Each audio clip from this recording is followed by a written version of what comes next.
43 мең татар гомер итүче Мордовия Республикасында бүген рәсми рәвештә теркәлгән 3 мөфтият эшләп килә. Максатлары, бурычлары уртак һәм бер үк изге Коръәнгә нигезләнеп эшләүче дини назарәтләре үз эшчәнлекләрен республиканың һәр авыл районнарында алып баралар. Әлбәттә, бу эшнең башында имамнар тора. Без телибез имамларның дәрәҗәләрен күтәреп, чтобы имамларның бирегә шундый значимость аларныкы, что аларныкы на самом деле бик күп вклад, бик күп шундый файда китерәләр не только исламга, мусульманнарга, но и безнең илебезгә. Россиянең дистәдән артык төбәгеннән килгән дин әһелләренең бүгенге зур җыенында мәчет имамларының халык арасында ролен күтәрү, аларның абруен үстерү һәм тормыш көнкүрешен алып бару проблемалары хакында сүз барды. Чыннан да әлеге мәсьәләләр бүген күпләрне борчый. Һәрбер имамның гаиләсе бар, һәрбер имамның балалары бар. Ләкин ризыкны Аллаһ таләп итүче.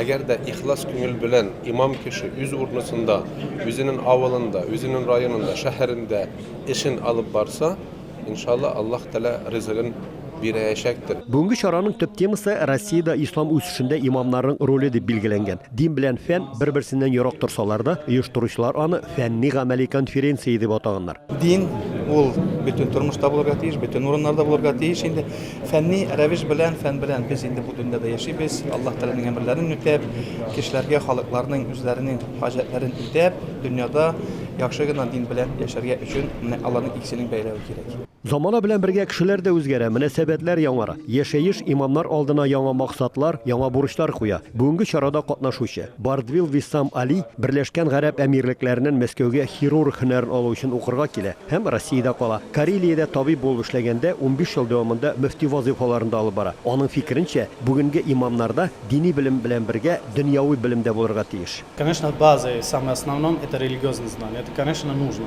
Но он не может быть муфтием или имам-хатиб, или имам, который у него нет религиозного образования. Однако в нашем современном мире, чтобы мы могли достучаться до сердец и разума людей, надо знать этот мир вокруг. Поэтому я считаю, что необходимо иметь еще какое-то светское образование или хотя бы пройти определенные курсы. Яшерин батырын түгел, бүген халык арасында динне бизнеска тарту, мәчет янындагы җир кишәрекләрен һәр төрле эшмәкәрлектә файдалану турындагы сүзләр йөри. Бер караганда, мәчет үз чыгымнарын үзе күтәрә бит. Ут, су һәм коммуналь хезмәтләр өчен дә үзе түли. Бүгенге вазгыятьтә ул акча да эшләргә тиештер. Мәчеттә эшләүче имамнарга да хезмәт хакын беркем дә китереп бирми. Аларга да гаилә корырга, хуҗалык алып барырга һәм балалар үстерергә кирәк. Безнеке имамнарда зарплат юк.